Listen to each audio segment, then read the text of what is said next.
Bien, entonces decíamos que es una enfermedad sistémica que afecta a los tejidos ricos en melanocitos, principalmente con afectación neurológica, tegumentaria y auditiva. Se asocia a desprendimiento de retina exudativo multifocal. Una condición importante es la bilateralidad. ¿Qué más? Se ha visto en estos pacientes, en el tema de inmunopatogenia, que tienen expresión de algunos antígenos leucocitarios humanos, como el HLA-DR4, interleuquinas 9, que son citoquinas inflamatorias. Está relacionado también con agentes virales, como el citomegalovirus, herpes, al que puede afectar a una persona susceptible y desencadenar esta respuesta. En realidad, pues, la causa es incierta, puede empezar de manera espontánea como desencadenada por una de estas enfermedades.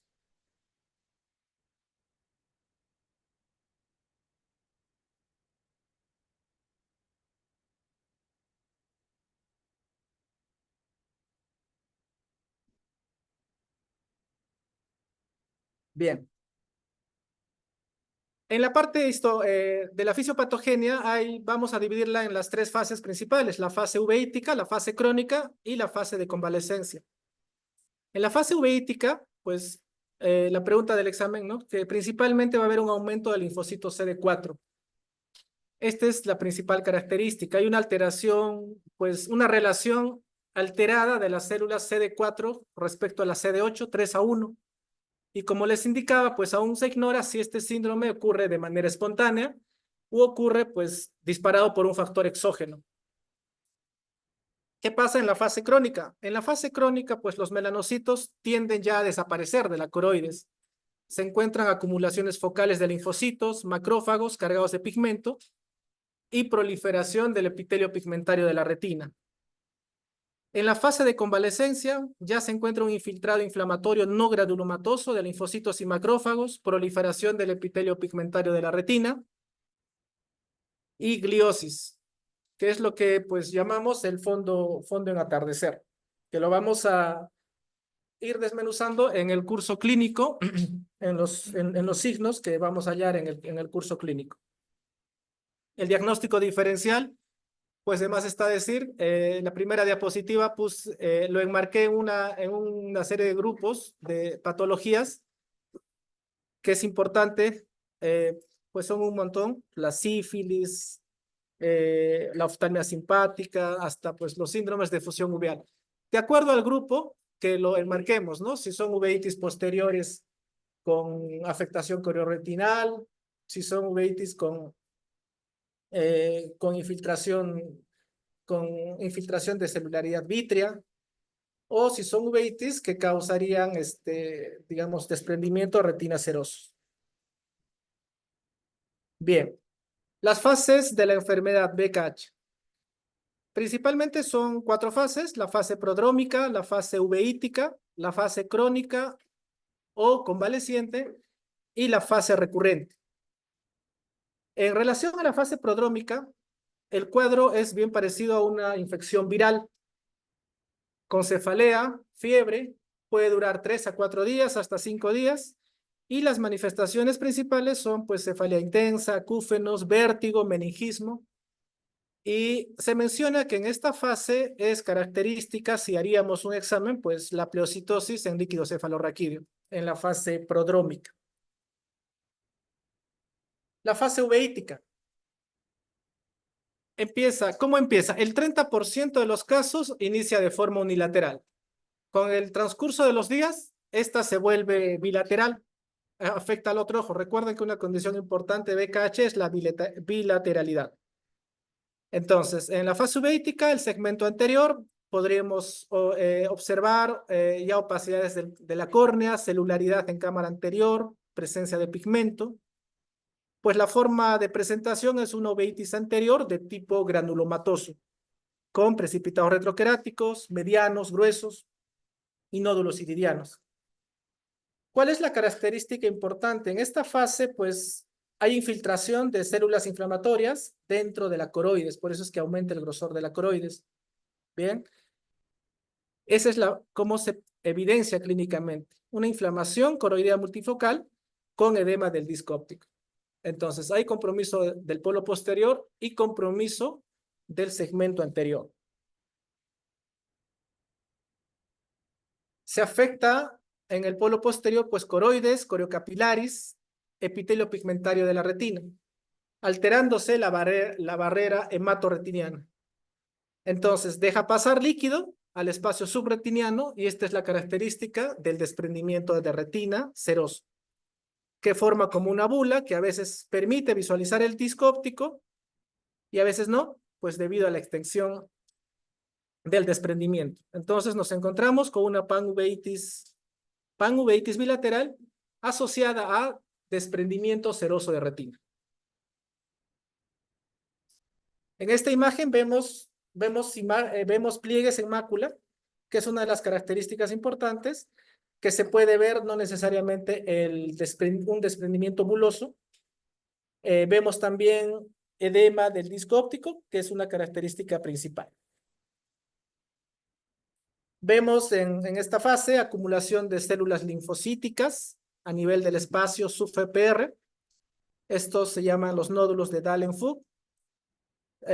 Múltiples dispersos en la retina y en fases crónicas las vamos a ver también estas lesiones, pero como zonas de atrofia de la coroides, llamadas lesiones numulares. Entonces, ya estas lesiones en fases crónicas son lesiones hipopigmentadas. Bien, en la fase crónica va a ocurrir más o menos 3 meses posteriores a la fase uveítica. ¿Qué vemos en la fase crónica? Ya vemos una atrofia coroidea importante y del epitelio pigmentario de la retina, que da la apariencia de lo que llamamos el Sunset Globe Fundus, que es una coloración rojiza, brillante de la retina. Vemos los nódulos de Dahlen-Fook, que corresponden ya a zonas de atrofia de retina externa. Y aquí en esta fase pues se llaman lesiones numulares hipopigmentadas. La fase de convalescencia, donde podemos ya encontrar zonas de fibrosis retiniana. Y la fase recurrente, que presenta principalmente o se presenta como una iridociclitis granulomatosa, o como una panuveitis, y se va a asociar principalmente a un tratamiento tardío o subóptimo, que no se haya comenzado, digamos, con dosis altas, agresivas de corticoides, como pues era una de las preguntas, ¿no? El principal pilar del tratamiento en esta enfermedad es el inicio temprano de la terapia con corticoides e inclusive con inmunomoduladores, pero corticoides a dosis altas. Y en esta, pues, si no tenemos esa terapia adecuada, vamos a tener pues esta fase, que es la fase recurrente, que ya inclusive principalmente se va a dar en el segmento anterior y en esta fase es donde se van a encontrar pues ya las complicaciones. Las complicaciones vemos que ocurren en la fase de recurrencia y en un porcentaje general, pues vemos en un 50% por lo menos de los ojos afectados si llegan a esta fase de recurrencia. Veremos sinequias, veremos sinequias posteriores, glaucoma, cataratas, membranas vasculares coroideas, fibrosis subretiniana. Y en esta fase ya es muy poco frecuente ver recurrencias en forma de desprendimiento de retinas serosos o como una uveitis posterior. Principalmente se manifiestan como complicaciones y como alteraciones en el segmento anterior. Bien. Principalmente el abordaje de BKH es clínico. Hay que tener en cuenta estas fases, la prodrómica, la uveítica, la crónica y la recurrente.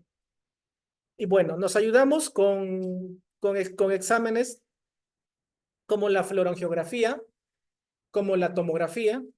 Y en la fluorangiografía podemos ver igual, separarlas en fases agudas, fases crónicas. Estas imágenes nos muestran, por ejemplo, fases agudas de la fluorangiografía, donde vemos la característica que es hiperfluorescencia múltiple, como un cielo estrellado. En la medida que pasan las fases, pues el paciente tiene un cuadro clínico ya más establecido. Esos puntos de hiperfluorescencia van a ir coalesciendo, haciendo un cúmulo de líquido subretiniano, ¿no? Y una hiperfluorescencia. Y también acá vemos la hiperfluorescencia del disco óptico. Vemos el cúmulo de fluoresceína en los espacios que van coalesciendo y formando pues el desprendimiento retina seroso. Entonces, la fase aguda son la hiperfluorescencia multilobulada, que también se llama. En la fase crónica, las imágenes en fluorangiografía se van a ver ya diferentes. Esta fase corresponde con el Sunset Glue Fundus, les había comentado, y aquí hay atrofia importante de la coriocapilaris, del EPR, complejo coriocapilaris EPR. Vemos ya una hiperfluorescencia generalizada, hay un patrón de hiperfluorescencia o inclusive hipofluorescencia por defecto de transmisión a nivel de las lesiones. Y acá toma importancia un estudio que es el verde de indocianina, que igual lo comento, pero en la práctica real, este examen se hace muy poco, es muy caro, y pues no todos los centros lo hacen. El verde de indocianina, pues es el estudio ideal para el monitoreo del paciente, ¿no? Nos permite valorar la coroides, comparando inclusive con el software de EDI-OCT, que también nos ayuda en este monitoreo. El verde de indocianina no solamente nos permite principalmente valorar la inflamación de toda la coroides, a diferencia del OCT, que nos permite evaluar más que todo el grosor de la coroides, pero no nos permite evaluar como tal, digamos, la inflamación. Con tomografía podemos valorar líquido subretiniano, bien, como observamos en la imagen, podemos ver los pliegues en la coroides, y en OCT se ha mencionado dos tipos de desprendimiento de retina seroso que podemos ver. El principal es el desprendimiento de retina por debajo de la retina neurosensorial, encima del EPR. Y el segundo tipo es el asociado a tabiques, presencia de tabiques que pueden resultar los mismos componentes inflamatorios, sobre todo de fibrina. O sea, el desprendimiento de retina se puede dar por los tabiques o se puede dar el clásico, que es encima del EPR y debajo de la retina neurosensorial. Se ha mencionado en tomografía de BGH, pues el desprendimiento de la capa basilar. La capa basilar es una capa que se encuentra entre la mioides y la elipsoides de la capa de fotorreceptores. Entonces, en estos pacientes se ha visto que estas se desprenden y ahí tienen acumulación de líquido subretiniano, que es característico. Acá vemos las flechas rojas señalan a la capa mioides, los asteriscos a la capa elipsoides, y en las capas, flechas amarillas, pues se ve el desprendimiento de retina, predominantemente dicho. Como les hablaba del EDI-OCT, que es un software que nos ayuda a valorar el grosor de la retina, y principalmente nos permite ver pues el área luminal de los vasos y el estroma de la coroides. Bien.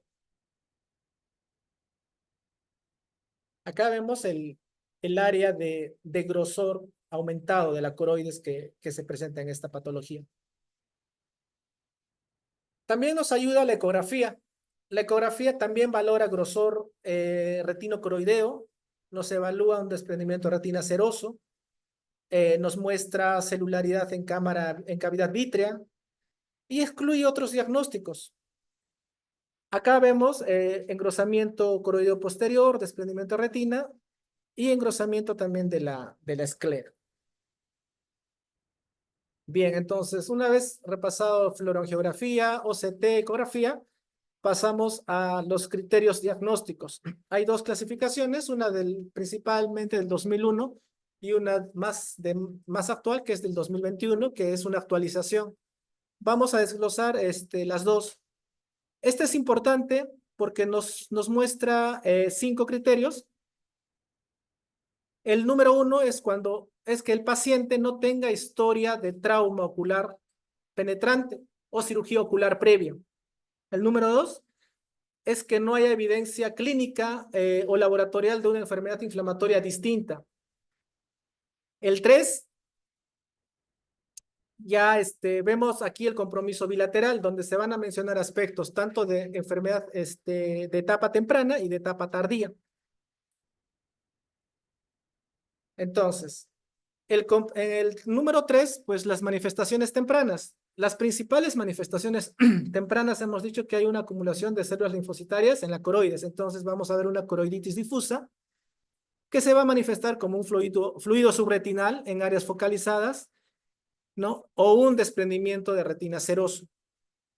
Ahora, en esta fase, pues si la coroiditis es dudosa, pues vamos a utilizar la angiografía o la ecografía para ayudarnos en el diagnóstico. Y las manifestaciones tardías, se incluye que debe tener el paciente pues la historia de manifestaciones antes descritas y signos de despigmentación ocular. En fondo de ojo sería el Sunset Glow fundus o el signo de Sugiura, ¿sí? Que es una despigmentación que de la conjuntiva a nivel ocular. Otros signos serían lesiones oculares corioretinianas, las despigmentadas, las numulares que habíamos indicado, acumulación del epitelio pigmentario de la retina, uveitis anterior crónico recurrente. Entonces, estas manifestaciones tempranas y tardías están dentro del criterio 3, que es compromiso bilateral. Y el 4 viene a ser las manifestaciones extraoculares, neurológicas y auditivas, y el criterio 5 son los hallazgos tegumentarios. Entonces, según esta descripción, vamos a mencionar un BKH completo, incompleto o un BKH probable. El completo, para decir que la paciente tiene enfermedad de BKH completo, pues tiene que tener los 5 criterios, desde el criterio número 1 hasta el 5. Si es incompleto, va a tener los 3 primeros criterios, ¿bien? O el criterio 4 o el 5 también. Y para que sea nada más probable, tiene que tener los 3 primeros criterios, el 1, el 2 y el 3. Basta que tenga esos 3 primeros criterios, entonces podemos llamarlo probable o también se llama una enfermedad ocular aislada. Bien. Si además tiene el 4 o el 5, es incompleto. Y si tiene todas, es completo. Esa clasificación de los criterios diagnósticos, pues es la más antigua del 2001, pero posteriormente, en el 2021, se ha hecho ya una actualización de la nomenclatura de uveitis, ¿no? Lo que les decía por el grupo de trabajo. Esta actualización igual nos da una clasificación de criterios en fase aguda y en fase crónica o en fase tardía. En la fase 1 tenemos 2 puntos. La evidencia de la enfermedad, ¿bien? O la panuveitis. Entonces, desglosando, la evidencia de la enfermedad, ahí vamos a ver el A, B y C. El A va a ser el desprendimiento de retina seroso, con B o con C. ¿Qué quiere decir? Con angiografía o con OCT. Desprendimiento de retina seroso. Si no es este criterio, podría ser este otro criterio, que es de panuveitis, que curse con manifestaciones neurológicas. Bien. Como cefalea, tinnitus, disacusia, meningismo, pleocitosis en líquido cefalorraquídeo también. Entonces, o tenemos el criterio de desprendimiento seroso o el de panuveitis más el punto de que no tenga historia de trauma ocular penetrante o cirugía vitreoretiniana. A eso definimos estadio de enfermedad aguda. Bien, el criterio 1, son 3. El criterio 1 o el 2, cualquiera de los 2, más el 3. El 3 tiene que estar, que no historia de trauma ocular.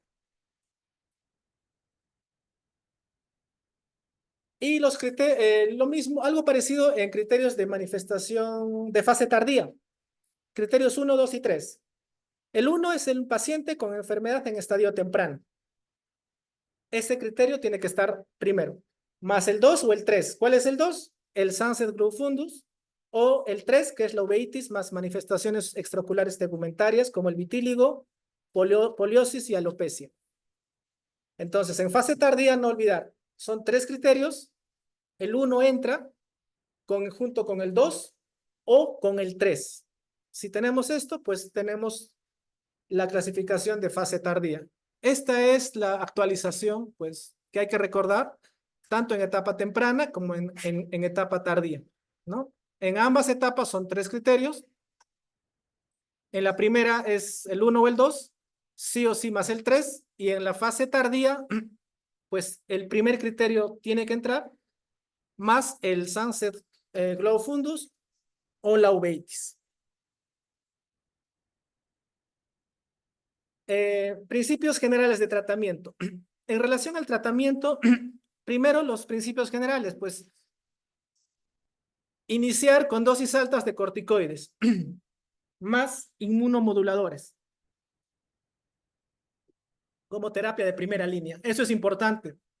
Habíamos mencionado que si no se hace un tratamiento de esta manera, pues vamos a llegar a la fase recurrente, donde vamos a tener las complicaciones. Sin embargo, pues se ha utilizado mucho también la monoterapia y resulta ser insuficiente. Entonces, se recomienda asociación de corticoides más inmunomoduladores como terapia de primera línea. Debe ser el tratamiento temprano. Y debemos considerar la terapia con una tolerancia cero de inflamación coroidea y monitorización con OCT. Eso en relación a los principios generales. En esta gráfica, pues vemos, se inicia principalmente con pulsos de corticosteroides a dosis altas, puede ser metilprednisolona, que logra reducir de manera importante este grosor retinocoroideo, y se ve, como vemos en la gráfica, inclusive después del tercer bolo, pues mantiene esta disminución del grosor retinocoroideo. Posterior a esto, se debe continuar con corticoides vía oral, o sea, sistémicos, no menos de 6 meses. Y obviamente dentro de esos 6 meses tener en cuenta los efectos secundarios, principalmente los corticoides. Vamos a ver que con la adición de los inmunomoduladores, estos efectos secundarios de los corticoides se han ido controlando de mucho mejor manera, ¿no? Entonces, eso es lo que nos va a permitir, digamos, nos va a dar la ventaja de usar los inmunomoduladores. Aquí es una tabla donde se muestra una serie de estudios de hace muchos años hasta casi actuales, con terapia de corticoides sistémicos únicamente, ¿no?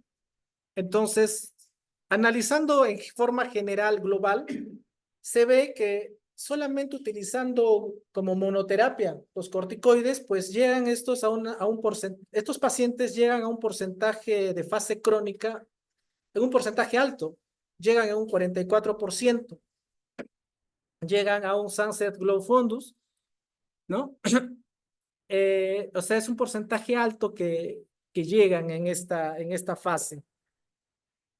En esta otra fase, en esta otra imagen, pues muestra cómo el porcentaje tanto de corticoides, de terapia combinada, corticoides combinados con inmunosupresores.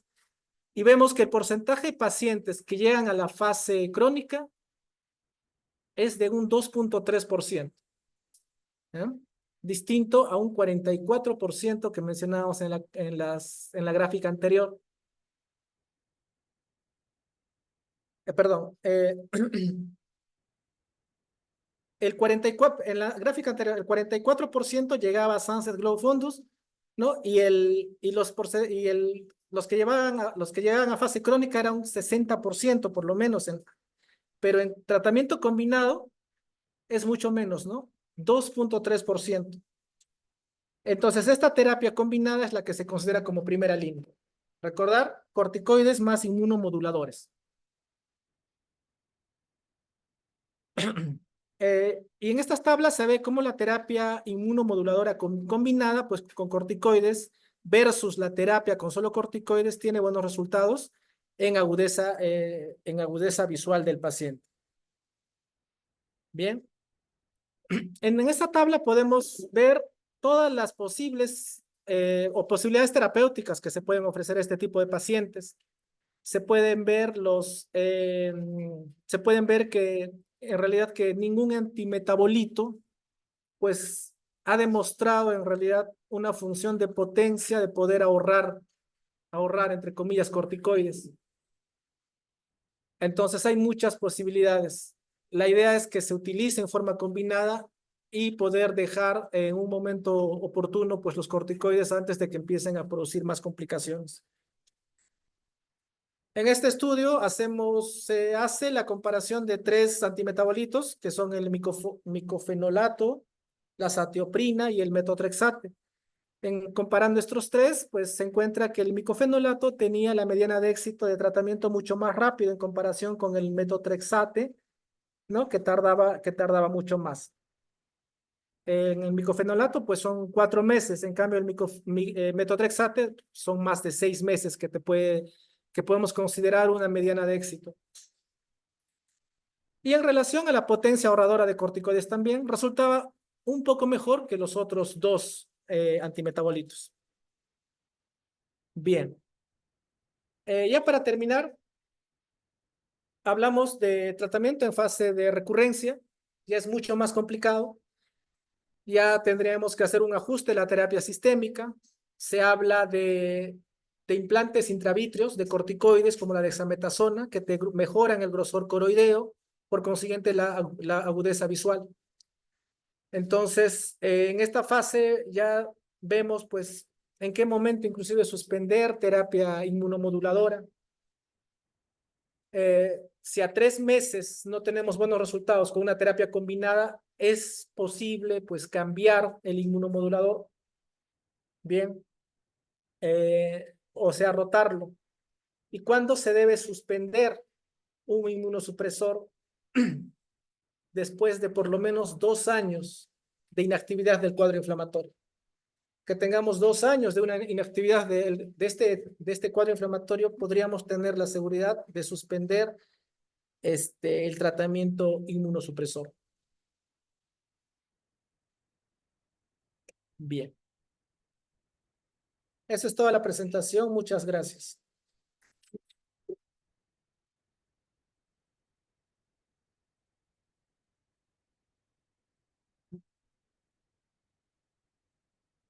¿Dudas, preguntas?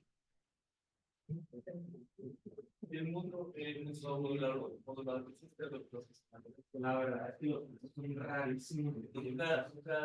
A mí nunca me ha tocado tratar uno. ¿Cuál usaría? La verdad, yo me iría sobre lo que comentó ahorita Oscar, pero la verdad, son rarísimos. Cuando yo estuve con el doctor Carvajal, sí vi 2 casos de los simples que estuve con él, se me hizo mucho. Porque el doctor, como todo quiere operar, no comenzó a operar. Pero el tratamiento primero pues, es estabilizar todo, ¿no? En realidad es el tratamiento temprano que nos correspondería eso, el uso de corticoides y podríamos pues empezar con los inmunomoduladores, pero que nada más como un inicio, ¿no?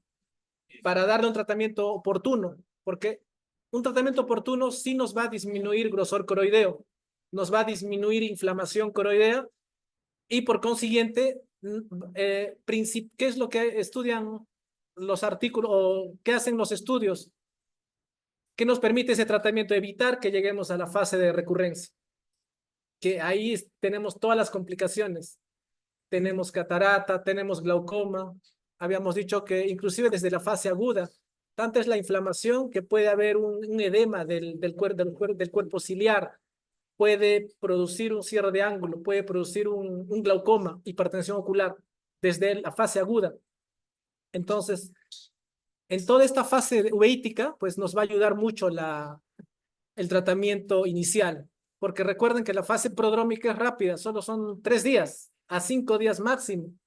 Pues la persona parece que tuviera nada más un resfrío común, que con manifestaciones neurológicas un poco fuertes, cefalea, auditivas, pero ya de ahí empieza la fase uveítica, y la fase uveítica es la que nos complica todo porque nos compromete segmento anterior, segmento posterior, y no va a durar menos de 3 meses, inclusive con un tratamiento oportuno. Dale algo. ¿Y cómo el tensor? O sea, ¿el hipotensor o qué terapias? Sí, o sea, los hipotensores de apoyo, pero la principal es que nosotros podamos, si nos toca y no hay, por ejemplo, un especialista en VA que está pues cerca, pues poder usar bolos de metilprednisolona 3 días, continuamos con corticoide sistémico bioral y le podemos asociar un metotrexato, un micofenolato que se da por kilo de peso para iniciar, ¿no? Entonces, eso va a ser importante, nos va a agradecer muchísimo el paciente y en realidad estaríamos haciendo una buena terapia inicial, desde lo que nos compete, ¿no? Porque recuerden que para suspender este tipo de medicamentos, inclusive tienen que pasar 2 años, según lo que dice, ¿no? 2 años de inactividad inflamatoria, y eso, pues, generalmente ya no lo vamos a manejar nosotros, no lo vamos a manejar. Y también recordar, no olviden las clasificaciones que son importantes.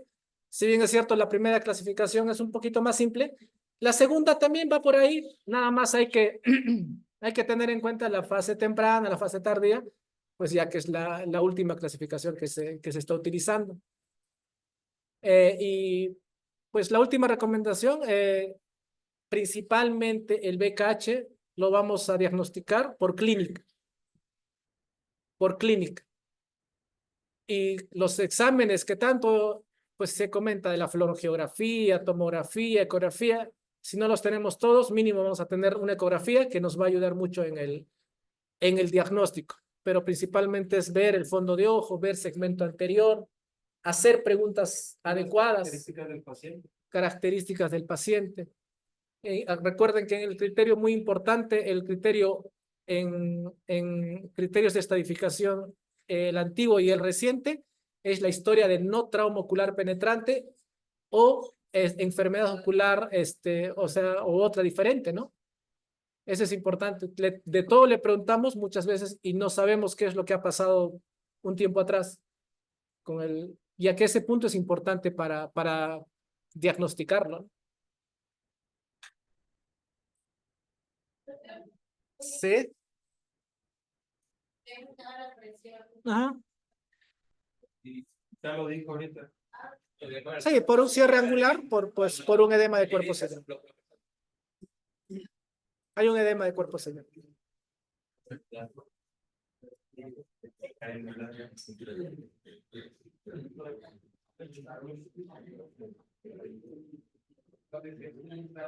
Bien, gracias, eso es todo.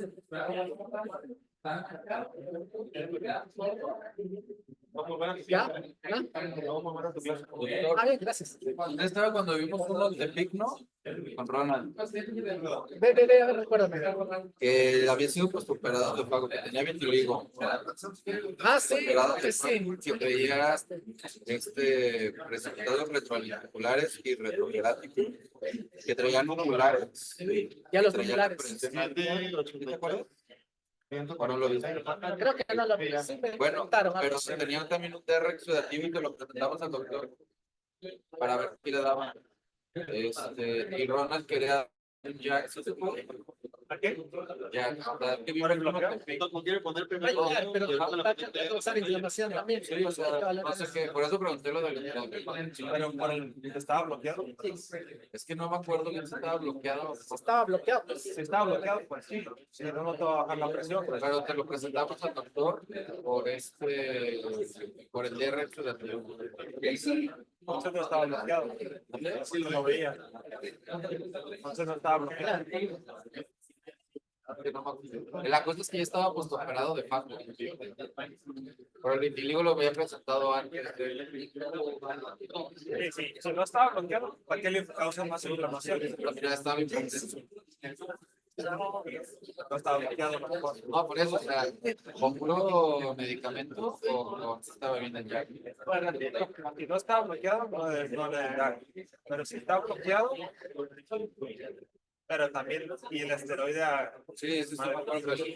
Dijo que iba a ver si le dejaban después de realizar. Y está indicado dejarlo. Pero también para regular el esteroide. Que sonó con la esteroide, parte de su madre bien. Sí, es decir, nunca se me va a olvidar porque vi un montón de numulares.